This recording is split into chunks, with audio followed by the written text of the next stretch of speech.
বহু প্রবাসী ভাইয়েরা চায় সুন্দরী একটা মেয়ে বিয়ে করবে এবং কি সেই মেয়েটা হিজাব পরবে, পাঁচ ওয়াক্ত নামাজ পড়বে, কোরআন শরীফ পড়বে, আল্লাহ তাআলার বিধান মোতাবেক চলবে।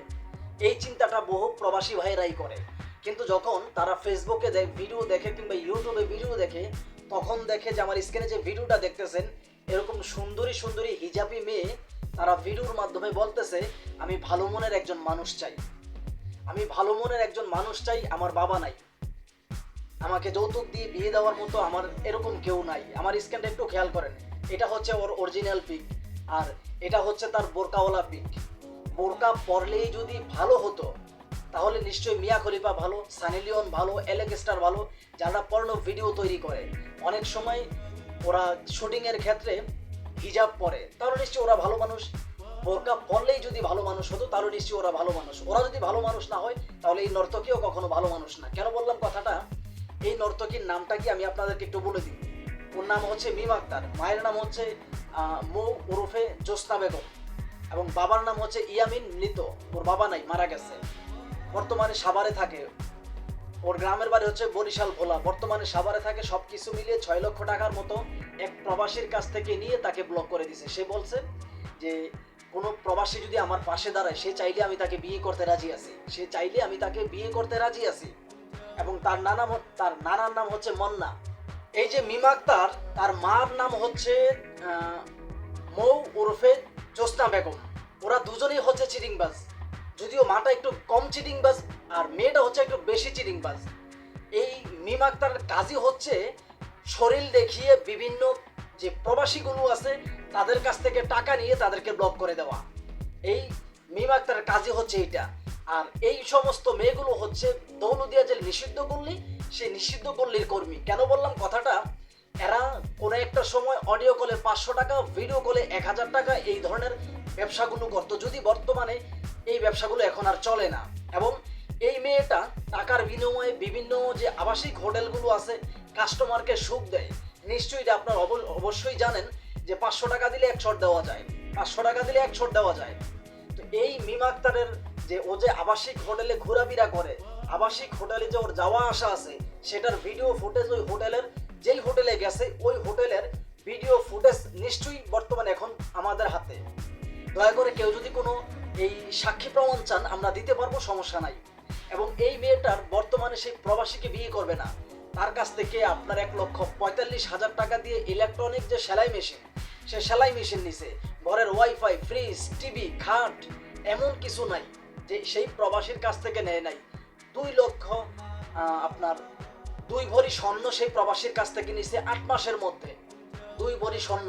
নিশ্চয়ই সে বিয়ে করবে এবং সে এতটাই পরিস্থিতি দিছে যে আসলে আমার বাবা মরে গেছে, আমি সেই বাবার কসম কেটে বলতেছি আমি যদি বেঁচে থাকি দুনিয়ায় তাহলে তোমাকেই বিয়ে করব, অন্য কাউকে বিয়ে করব না, তুমি আমাকে বিশ্বাস করতে পারো। এই কথা যখন একজন প্রবাসীকে বলে তখন সেই দূর প্রবাসে থাকা যে মানুষটা সেটা বিশ্বাস করতে বাধ্য হয় যে মেয়েটা নিশ্চয়ই ভালো মানুষ, যেহেতু হিজাব পরে চলে, 5 ওয়াক্ত নামাজ পড়ে, রোজা রাখে, আল্লাহ তাআলার বিধান মোতাবেক চলে, বিশ্বাস করতে বাধ্য হয়। আর বিশ্বাস করেই কিন্তু ধরাটা সবচেয়ে বেশি ধরাটা খায় বিশ্বাস করার পরে। এবং এই মেয়েটার সাথে পরিচয় হচ্ছে আপনার এই যে এই চ্যানেলটার মাধ্যমে। এটা হচ্ছে একটা ফেসবুক পেজের, আমি যদি আপনাদেরকে একটা দেখাই, এটা হচ্ছে ফেসবুক পেজের ভিডিও।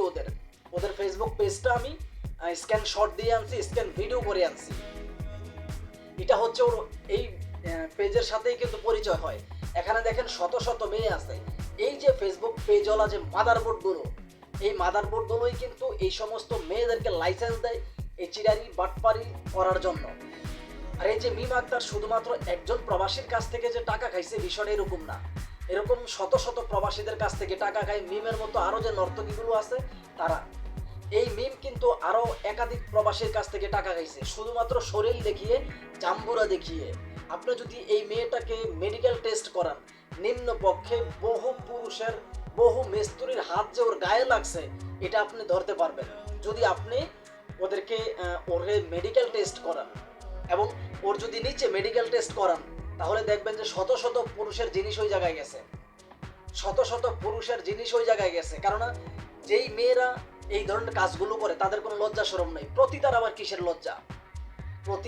কিসের লজ্জা? আপনি দৌলতদিয়া নিষিদ্ধ গলিতে যান, সেখানে দেখবেন মাও কাজ করতেছে, মেয়েও কাজ করতেছে, বাবাও কাস্টমার, ছেলেও কাস্টমার। তো ওদের তো কোনো লজ্জা শরম নাই। তো এই জন্যই বললাম প্রতিতার কোনো লজ্জা নাই। আপনি একটা প্রতিতা মেয়েকে বিয়ে করেন, আপনার জীবনটা সুন্দর হবে। এই যে এখন আমার বর্তমানে যে ভিডিওটা যে ভাইরা দেখতেছেন, একটা প্রতিতাকে বিয়ে করেন, আপনার লাইফ ভালো মতো কাটবে। কেননা দেহ ব্যবসা মেয়েরা, সব মেয়েরা স্বভাবে করে না, সব মেয়েরা আবার অভাবেও করে না। কেউ স্বভাবে করে, কেউ অভাবে করে। তো দয়া করে আপনারা যারা এই যে মিম আক্তারের মতো যত মেগির ফাঁদে পড়ছেন এখন পর্যন্ত, দয়া করে একটু হলেও সাবধান হন। এগুলো হচ্ছে এক ধরনের মরিচিকা। এই সমস্ত মেয়েগুলোর জায়গা দৃষ্টি নিচে যদি হাত দেন, দেখবেন কিরা আর কিরা, আর কিছু না। কিরা ছাড়া কিছুই পাবেন না। কেননা আরে ভাই, এটা তো হচ্ছে একটা পাবলিক বাসের মতো। যে কোনো মানুষ টাকার বিনিময়ে যেতে পারে, যে কোনো মানুষের বিছানা গরম করতে পারে টাকার বিনিময়ে। এদের কাছে টাকাটাই হচ্ছে সব। আর যদি আপনি বলেন যে আসলে ওদের জন্মটা বৈধভাবে হয়েছে কিনা আমি জানি না। যদি বৈধভাবে জন্ম হইতো তাহলে কখনোই মানুষের সাথে এই ধরনের বাটপাটি করতো না। যেই সমস্ত মেয়েদের জন্মটা সুন্দরভাবে হয়, সেই মেয়েরা কখনো অন্য কোনো মানুষকে ধোঁকা দিয়ে নিজের পকেট ভারী করার চিন্তা করে না। তারা মৃত্যুর চিন্তা করে যে এই পৃথিবীতে আমি চিরস্থায়ী থাকবো না, সারা জীবন থাকবো না, দুদিন আগে হোক পরে হোক ওই কবরে আমাকে যেতে হবে। এবং ওই কবরে আল্লাহ তাআলা এক ওয়াক্ত নামাজ যদি না পড়েন, 5 ওয়াক্ত নামাজ যদি না পড়েন, আল্লাহ তাআলা চাইলে ক্ষমা করতে পারে। রোজা যদি ফরজ রোজা যদি না থাকেন, আল্লাহ তাআলা চাইলে ক্ষমা করতে পারে, কিন্তু পরের হক আল্লাহ তাআলা ক্ষমা করবে না। এই সমস্ত মেয়েগুলো কখনোই মৃত্যুর চিন্তা করে না। আর আমাদের যেই প্রবাসী ভাইয়েরা আছে, সেই প্রবাসী ভাইয়েরাও কিন্তু একটু বোকা। কেননা বোকা কেন বললাম, প্রত্যেকটা পুরুষে বোকা তার শখের নারীর কাছে।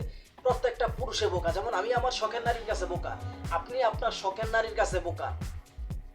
তো এই জন্যই বললাম প্রত্যেকটা পুরুষে বোকা তার শখের নারীর কাছে। মূলত পুরুষরা বোকা না, তারা তাদের শখের নারীকে সবচেয়ে বেশি ভালোবাসে। আপনি যদি বাংলাদেশে খোঁজ নেন তাহলে দেখবেন সবচাইতে বেশি সুখে আছে কে? প্রবাসীর স্ত্রীরা, প্রবাসীর বউরা।